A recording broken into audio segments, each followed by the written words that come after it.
네, 안녕하세요. 김용필의 동포세계입니다. 오늘은 10월 13일 수요일입니다. 오늘의 뉴스 브리핑을 해드리도록 하겠습니다. 오늘자에 한국 언론들이 주요하게 보도한 내용을 중심으로 이 핵심 내용만 정리를 해서 여러분들에게 말씀을 드리도록 하겠습니다. 먼저 이 국내 뉴스부터 살펴보도록 하겠습니다.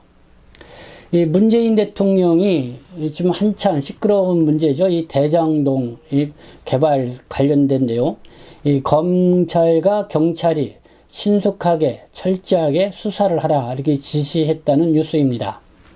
이 대통령 선거를 맞이한 이 대선 정국 이 주요 이슈로 떠오르고 있는 이 대장동 개발 관련 사건. 이 문재인 대통령의 이 같은 지시로 이 검찰과 경찰이 이 대장동 수사에 총력을 기울일 것으로 보여집니다.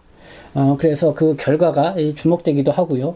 이것이 향후 이 대통령 선거에도 어떤 영향을 미치게 될지 이 정치권에서는 주요 촉각을 곤두세우고 있는 것 같습니다. 다음에 주요하게 떠오르는 것, 한국경제연구원이 발표한 내용인데요.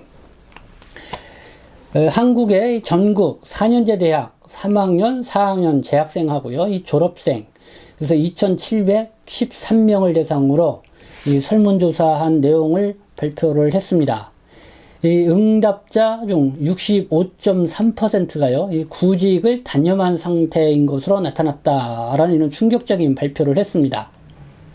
네, 대학을 졸업하면 바로 이 취업을 해야 되는데, 65.3%가 이 구직을 단념을 했다. 정말 이만큼 이 청년 실업 문제가 얼마나 심각한지를 단적으로 보여주는 것 같습니다. 이들 중에 가장 많은 이 33.7%는 구직 활동을 거의 안 하는 것으로 조사가 됐다는 것이고요. 그리고 23.2%는 의례적으로 이 구직 활동을 하고 있다. 이렇게 응답을 했다는 것입니다. 그리고 그냥 쉬고 있다는 응답자도 이 8.4%, 그리고 적극적으로 구직 활동을 하고 있다는 응답자는 10명 중에 1명, 9.6%에 불과했다는 것입니다. 자꾸 이 서류 전형에서 번번이 떨어지다 보니까 이 자신감을 상실한 이런 대학 졸업생들이 많이 늘어나고 있다는 그런 내용도 있는데요. 그러니까 이 내가 할 수 있는 일이 뭔지 알 수가 없어서 아예 손을 놓고 있다고 이렇게 대답을 하는 이 졸업생들도 이 상당수 있었다는 것입니다. 반면에 이 외국인 노동자에 의존했던 이 중소기업에서는요, 인력난을 호소하고 있습니다. 특히 이 코로나19가 이 장기화되면서 신규 외국 인력이 들어오지 않으니까요, 이 중소기업의 인력난이 더 시름이 깊어졌다는 것인데요.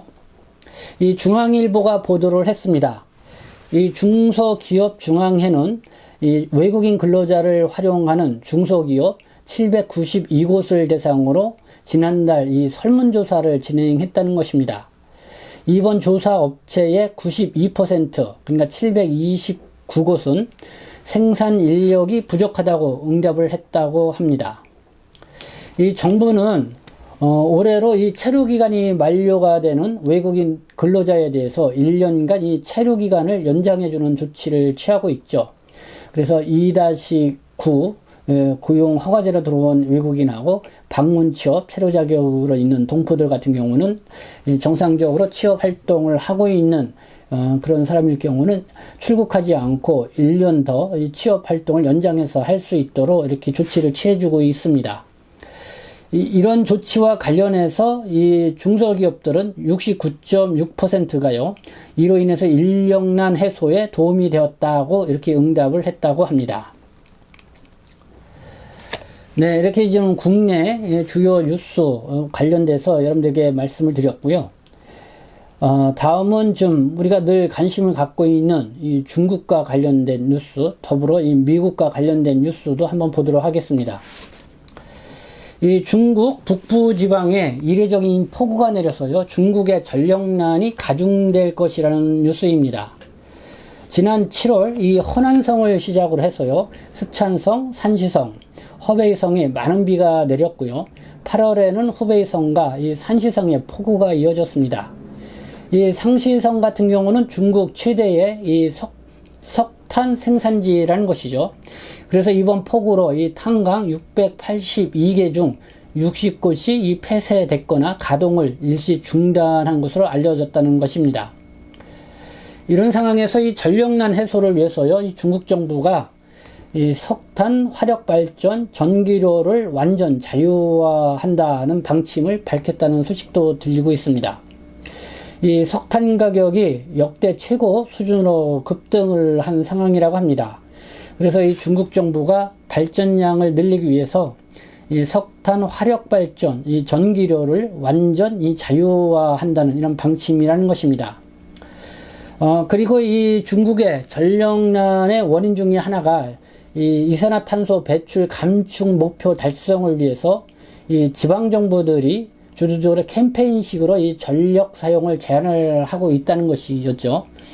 그래서 이런 전력 제한 움직임에 대해서도 이 중앙 정부가 이 시정을 지시했다는 그런 뉴스도 전해지고 있습니다.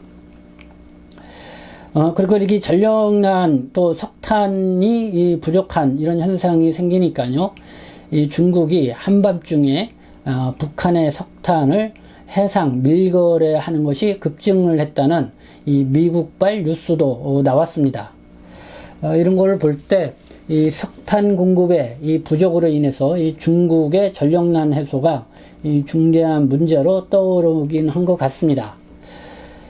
네, 중국은 이 세계 공장이라고 하죠. 그래서 이 중국의 전력난으로 이 공장들이 가동이 중단된 사태들이 이렇게 일어나고 있다는 것입니다. 이렇게 이러한 문제들이 결국은 이 중국만의 문제가 아니라 이 한국 경제에 미치는 영향도 큰 것으로 보고 있고요. 그리고 더 나아가 이 세계 경제에 미치는 영향도 크다는 것입니다. 이런 측면에서 이 중국의 이 전력난, 이거를 좀 관심을 갖고 우리가 좀 봐야 할 상황이라는 것이죠. 다음은 중국의 부동산 그룹 헝다와 관련된 뉴스도 계속해서 나오고 있습니다. 이 한국일보는요, 중국 이 헝다그룹이 세 번째로 이자를 못 갚았다고 합니다. 그래서 이대로 열흘이 지나면은 이 파산 절차를 밟게 된다라는 뉴스를 냈고요. 뉴시스는요, 중국이 역사상 최대 이 부동산 호황기를 맞았었는데 이제는 그 호황기가 끝났다. 이 부동산 관련된 이 부채만 해도 6,231조 원에 달한다고 하면서요, 이 중국의 부동산 건설업과 관련돼서 이 분석 기사를 냈습니다. 그 내용을 좀 소개를 해드리면은, 이 부동산과 건설업은 중국 경제의 큰 부분을 차지한다. 미국의 그 하버드대 커네스 로거프 교수와 중국 칭화대 양유한칭 교수는 2020년 논문에서 이 부동산과 건설업이 중국 경제 전체의 29%를 차지한다, 이렇게 추정을 했다. 이는 다른 많은 나라들보다 훨씬 많은 수준이다. 이에 부동산 시장의 침체가 소비 지출과 고용에도 영향을 미치면서 경제의 다른 부분으로 확산될 수 있다라는 관측이 따른다고 이렇게 분석 기사를 냈습니다. 네, 미국과 관련 소식은요, 이 조 바이든 미국 대통령이 취임 9개월이 되었는데요, 지지율이 이 30%대로 이 추락했다는 소식입니다. 그 원인은요, 우선 코로나 사태 장기화를 꼽았는데요, 미국 내 이 확진자 수는 최근까지 지속적으로 줄다가 지난 7월 들어 백신 접종률 정체와 맞물려 이 델타 변이가 확산하면서 재유행 국면에 접어들었다는 것입니다. 그래서 사망자도 이미 100여 년 전에 일어났던 이 스페인 독감 때보다 많은 70만 명을 넘어섰고요. 지난달은 하루 평균 확진자가 17만 명까지 치솟으면서 미 전역에 비상이 걸렸다는 것입니다. 그래서 이 코로나19 이거에 대한 이 대비 이것을 잘 못하고 있는 미국 정부, 그래서 이 조 바이든의 지지율에도 직결되고 있음을 알 수가 있습니다. 지금 이 동아일보는요, 오늘자 신문을 보니까 세계 경제 전망을 내놓는 이 기사를 이렇게 보도를 하고 있습니다. 그래서 좀 관심 있게 보게 되는데요. 오늘 난 처음은 이 글로벌 공급 쇼크와 관련돼서 이 스태그플레이션 기로에 놓인 경제라는 제목으로 이 보도 기사를 냈습니다. 이 전 세계를 덮친 이 공급 쇼크가 신종 코로나 바이러스 감염증 충격에서 벗어나고 있는 글로벌 경제의 발목을 잡고 있다. 이 지난해부터 이어진 국경 봉쇄와 인력 감축 여파로 생산과 물류가 차질을 빚으며 세계 경제의 혈류가 막히는 동맥 경화 현상이 나타나고 있다. 이 치솟는 원자재 가격도 글로벌 경제의 악재이다. 이 동시다발적인 공급 쇼크와 이 원자재발 인플레이션 우려에 이 국제통화기금은 12일 올해 이 세계 경제 성장 전망치를 6.0%에서 5.9%로 하향 조정을 했다고 이렇게 보도를 했습니다. 네, 이 동아일보 기사에서 눈에 띄는 게 이 스태그플레이션입니다. 요즘 이 경제 뉴스에 많이 등장하고 있는 용어인데요. 이 스태그플레이션은 경제 불황 속에서 이 물가 상승이 동시에 발생하는 그런 현상을 말합니다. 요즘 이 물가가 많이 오르고 있다는 것을 실감을 하게 되는데요. 여기에 경제 상황까지도 뭐 국내외적으로 상당히 안 좋게 흘러가고 있는 것만은 분명한 것 같습니다. 그래서 우리가 이 스태그플레이션 이 현상과 관련돼서 우리가 좀 관심을 갖고 우리가 미래를 대비하고 내다보면서 준비하면서 이렇게 살아가야 될 그런 상황이 아닌가 생각이 듭니다. 네, 오늘 10월 13일 네, 오늘의 한국 언론에 난 주요 뉴스를 여러분들에게 브리핑해 드렸습니다. 지금까지 시청해 주셔서 감사합니다. 저는 동포세계신 대표 편집장 김영필이었습니다.